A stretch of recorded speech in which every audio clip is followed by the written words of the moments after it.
Good evening everyone. मैं धनंजय मगराज आप सबको बीपीएससी गुरुकुल में स्वागत करता हूं। हमारी पॉलिटी की सीरीज चल रही है और उस सीरीज में हमारा पहला चैप्टर चल रहा है हिस्टोरिकल बैकग्राउंड। तो कल हमने रेगुलेटिंग एक्ट 1773 कंप्लीट कर चुका थे। तो रेगुलेटिंग एक्ट में कल हम लोग देखे थे कि कैसे East India Company as a trader आती है, ट्रेडर आके कैसे छोटे छोटे बैटल्स को लड़ती है और लड़के कैसे पॉलिटिकल पावर में वो खुद को उस स्तर तक लेके जाती है कि जहां अब उसको रोकना नामुमकिन हो चुका था। तो थोड़ा सा हम रिकॉल कर लेते हैं कल हमने जो डिस्कस किया था। तो देखे थे कल जो हमने पढ़ा था वो बैटल ऑफ बक्सर से स्टार्ट हुआ था। Battle of Buxar 1764। तो बैटल ऑफ बक्सर में हमने देखे थे कि मीर कासिम, शुजाउद्दौला अवध के नवाब और शाह आलम II तीनों कॉलिशन टीम बनाते हैं कंपनी के अगेंस्ट, बैटल भी लड़ते हैं लेकिन कंपनी जीत जाती है। वो बैटल आखिरकार समाप्त होती है ट्रीटी ऑफ इलाहाबाद से, जो 1765 में हुआ था ट्रीटी। उस ट्रीटी ने ईस्ट इंडिया कंपनी को दीवानी का राइट्स भी दे दिया था। ईस्ट इंडिया कंपनी इकोनॉमिकली बहुत पावरफुल हो चुकी थी, लेकिन फिर भी इतने पावरफुल होने के बाद भी बहुत सारे प्रॉब्लम्स अराइज हुए थे, बहुत सारे प्रॉब्लम्स क्रिएट हुए थे। वही प्रॉब्लम्स इतना क्रिएट हो गया था कि ईस्ट इंडिया कंपनी इतने इकोनॉमिकल पावरफुल होते हुए भी कंपनी के अंदर इतना करप्शन हो गया था।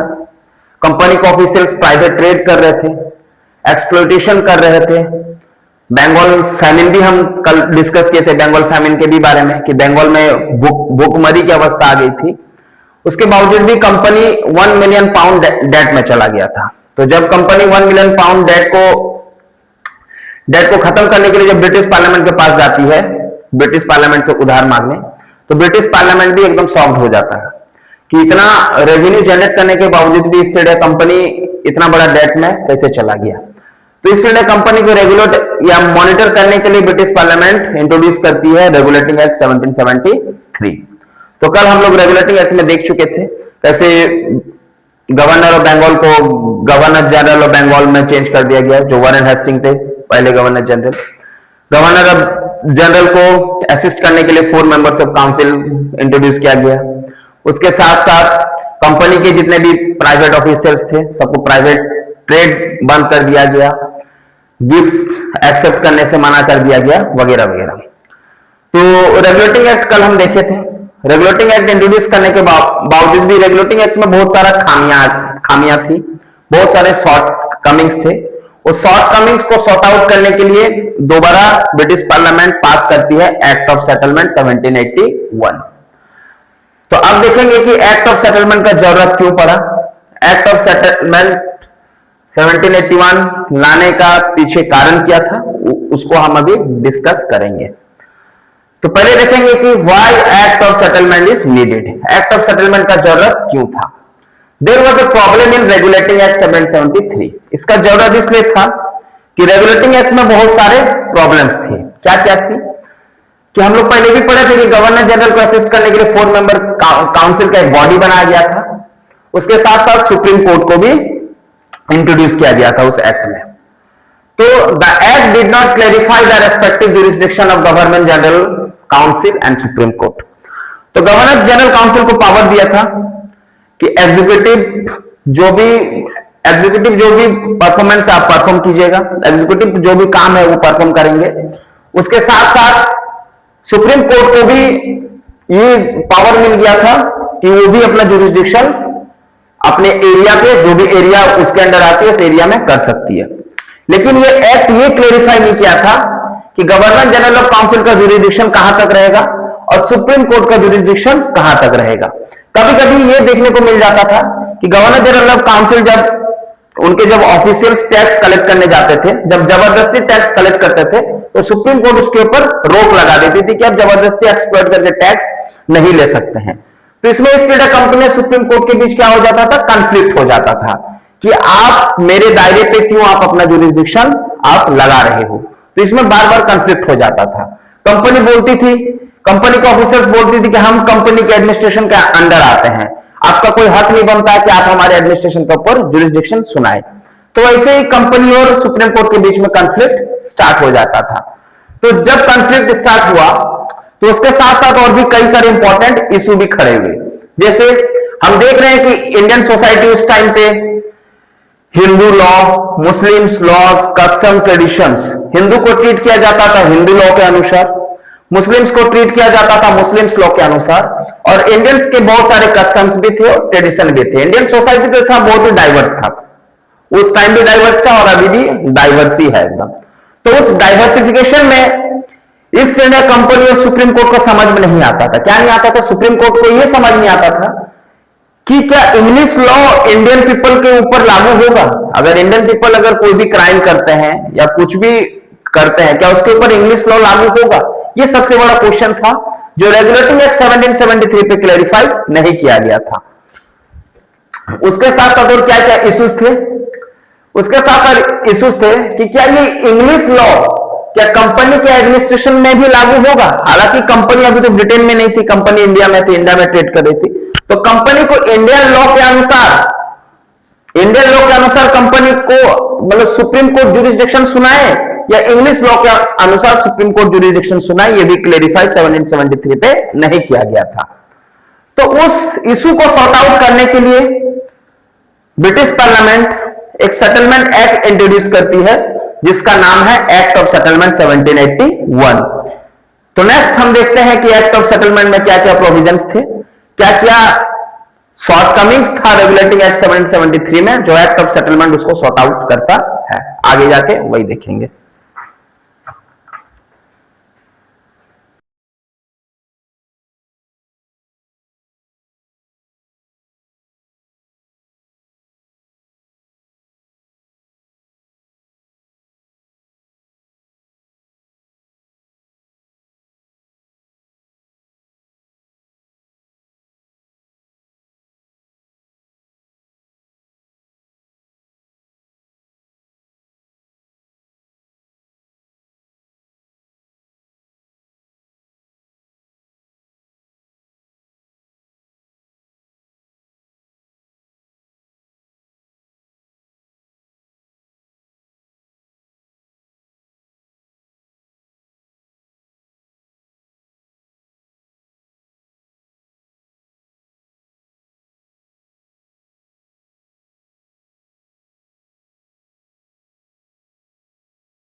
माफी चाहता हूँ थोड़ा सा डिस्टर्बेंस के लिए, बाहर काफी बारिश हो रही है, लेकिन फिर भी आपका भाई डटा हुआ है, इस सीरीज को, इस टॉपिक को कंटिन्यू रख रहा है। तो इसी बहाने आप लोग लाइक कर दीजिए, सब्सक्राइब कीजिए, कमेंट कीजिए और हमारे साथ जुड़े रहिए। तो नेक्स्ट बढ़ते हैं हम लोग पिट्स इंडिया एक्ट 1784 की तरफ। तो जो पिट्स इंडिया एक्ट 1784 है, इसको पास किया था the then prime minister William Pitt. उस समय के जो प्राइम मिनिस्टर थे विलियम पिट इस एक्ट को पास किए थे। तो इसमें क्या क्या मेजर चेंज देखने को मिलता है? This act introduce a body board of control. तो जो ये एक्ट है, ये बॉडी को इंट्रोड्यूस करता है, इसका नाम है board of control. Second, board of control, second ये एक्ट एक डुअल गवर्नमेंट को फॉर्म करता है, डुअल गवर्नमेंट, जिनमें कौन कौन रहते हैं? बोर्ड ऑफ डायरेक्टर और बोर्ड ऑफ कंट्रोल। तो डुअल गवर्नमेंट बनाई थी, board of director and board of control. तो पहले देखेंगे बोर्ड ऑफ डायरेक्टर कौन थे। तो जब ईस्ट इंडिया कंपनी फॉर्म हुई थी, तो ईस्ट इंडिया कंपनी तो ऐसे नहीं कि बहुत बड़ी कंपनी थी, ऐसे नहीं कि कोई अकेला इंसान उस कंपनी को फॉर्म किया था। उसमें क्या थे, बहुत सारे मर्चेंट और बिजनेस क्लास के लोग आपस में मिलके वो कंपनी को फॉर्म की थी। तो उस कंपनी के बनाने में जितने भी मर्चेंट्स थे या बड़े बड़े बिजनेसमैन थे या स्टेक होल्डर्स थे, उन लोगों को कहा जाता है board of control, sorry board of director. और बोर्ड ऑफ कंट्रोल बनाई थी ब्रिटिश पार्लियामेंट ने। ये दो बॉडी बनाई थी इस एक्ट के दौरान, और ये काम भी करती है डुअल गवर्नमेंट की तरह।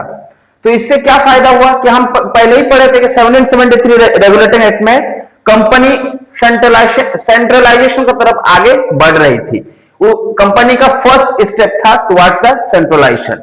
धीरे धीरे कंपनी क्या करती है कि सारा पावर्स अपने अंदर एकदम समाती जाती है, सारा पावर्स को खुद एकदम एक्यूमुलेट कर लेती है कंपनी, ईस्ट इंडिया कंपनी से। ब्रिटिश पार्लियामेंट सारा पावर्स को एक्यूमुलेट धीरे धीरे करते जाएगी। और जब हम चार्टर एक्ट 1833 पढ़ेंगे, वो लास्ट स्टेप ऑफ सेंट्रलाइजेशन था। 1833 तक एकदम ईस्ट इंडिया कंपनी का जितना भी बचा कुछ पावर था, सारा ब्रिटिश पार्लियामेंट अपने आप ऊपर ले लेता है। तो डुअल गवर्नमेंट इंट्रोड्यूस किया गया। तो डुअल गवर्नमेंट में क्या देखा गया? It drastically reduce the power of east India company. Obviously बात है, डुअल गवर्नमेंट में कुछ पावर को ईस्ट इंडिया कंपनी के पास दे दिया, कुछ पावर्स को बोर्ड ऑफ कंट्रोल के पास रखा गया, कुछ पावर्स को बोर्ड ऑफ डायरेक्टर के पास रखा गया। मतलब पावर्स को सेपरेट कर दिया गया। जब पावर्स तो सेपरेट तो हो गया, इसके कारण क्या हुआ कि जो ईस्ट इंडिया कंपनी के पास जो पावर था, एकदम कंप्लीट पावर था, वो डिवाइड हो गया। तो बोर्ड ऑफ डायरेक्टर के पास क्या चला गया? बोर्ड ऑफ डायरेक्टर के पास चला गया ईस्ट इंडिया कंपनी के जितने भी कमर्शियल डिसीजंस है, जितने भी जो भी कंपनी ट्रेड कर रही है, और ट्रेड करने के दौरान जो भी कंपनी डिसीजंस ले रही है, वो डिसीजंस चला गया board of control, sorry director के पास। और बोर्ड ऑफ कंट्रोल के पास कौन सा पावर चला गया कंपनी का? मिलिट्री पावर, एडमिनिस्ट्रेटिव पावर और पॉलिटिकल डिसीजंस, ये चला गया बोर्ड ऑफ कंट्रोल के पास। मतलब जो असली पावर था, मिलिट्री को संभालना, एडमिनिस्ट्रेशन को संभालना, पॉलिटिकल इंटरवीन करना, वो सारा पावर कौन ले लिया? ब्रिटिश पार्लियामेंट ने ले लिया। और कंपनी के पास क्या छोड़ दिया कि भाई तुम सिर्फ कमर्शियल देखो, कमर्शियल डिसीजन देखो, ट्रेड देखो, बिजनेस पे ही ध्यान दो, बाकी सब चीज हम संभाल लेंगे, तुम सिर्फ बिजनेस करो। तो बोर्ड ऑफ कंट्रोल जो बना, तो बोर्ड ऑफ कंट्रोल 6 पीपल का ग्रुप था, उसमें 6 पीपल्स को हायर किया गया। पहला कौन था? चांसलर ऑफ एग्जीक्यूशन था, दूसरा द सेक्रेटरी ऑफ स्टेट, तीसरा 4 प्राइवेट काउंसिलर्स। ये 6 जन मिलके, ये 6 ग्रुप ऑफ पीपल्स मिलके बोर्ड ऑफ कंट्रोल को बनाते हैं। तो बोर्ड ऑफ कंट्रोल के जो भी, जैसे चांसलर ऑफ एग्जीक्यूशन या सेक्रेटरी ऑफ स्टेट या 4 प्राइवेट काउंसिलर्स, इन सबको नॉमिनेटेड कौन करता था? किंग करता था। तो अब तो पिट्स इंडिया एक्ट 1784 हम देख लिए, पिट्स इंडिया एक्ट के प्रोविजंस हम देख लिए।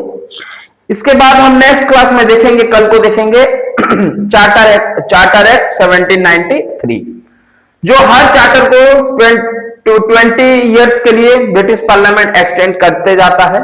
तो नेक्स्ट क्लास में हम देखेंगे चार्टर एक्ट 1793। तो आप लोग इस सीरीज में कंटिन्यू बने रहिए। इस सीरीज में हम पूरा लक्ष्मीकांत को खत्म करेंगे, एक एक टॉपिक को बहुत ही डीप तरीके से एकदम पढ़ेंगे, एक एक टॉपिक को अच्छे से समझेंगे भी, ताकि आपका प्रीलिम्स और मेंस दोनों ही अच्छे से हो जाए। और बने रहिए हमारे सीरीज के साथ। आप लाइक कीजिए, सब्सक्राइब कीजिए, कमेंट कीजिए, हमें सपोर्ट कीजिए। Thank you and have a good day.